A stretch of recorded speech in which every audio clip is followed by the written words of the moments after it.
Customer just came today. It's already 2 o'clock. Let me see if I can get it done before the end of the day. Good afternoon mga kahansam, and for today's video we have Hyundai Elantra.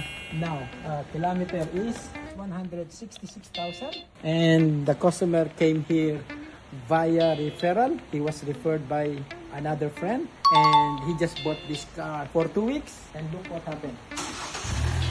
See here? See that noise? Let me turn off the thing. So he came here for a service. And not only that, when I asked him, do you know what kind of service do you want in the car? He said, just the service. I said, do you want my advice? He said, yes. So I checked his cabin filter. It looks like it never been replaced for a while. Dirty air filter. And the scary part is this car was sold to him with a hidden problem.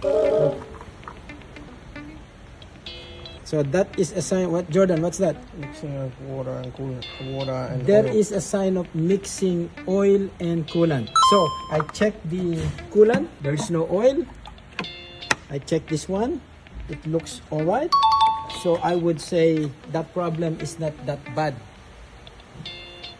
compared to what I expect. So as a initial repair, we have recommended this, a flashing of liquid moly. Brad will be happy with this. This is only initial repair, but we don't promise it's 100% guarantee. We'll run it for 10 minutes to flash the oil and coolant mixing inside the engine, and we will make a follow-up video, run it for 10 minutes.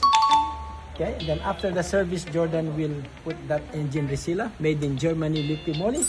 We'll put that one in there, and we will ask the customer to observe this for at least a week, all the way to 1 month. So we'll find out. If this is effective, we will make a follow-up video. But for now, I recommended a major service: spark plugs, brake fluid flush, oil and oil filter, cabin filter, air filter, the airbag diagnosis, one light not working. Customer just came today. It's already 2 o'clock. Let me see if I can get it done before the end of the day. This is Andre Bones, the handsome mechanic. You should be here.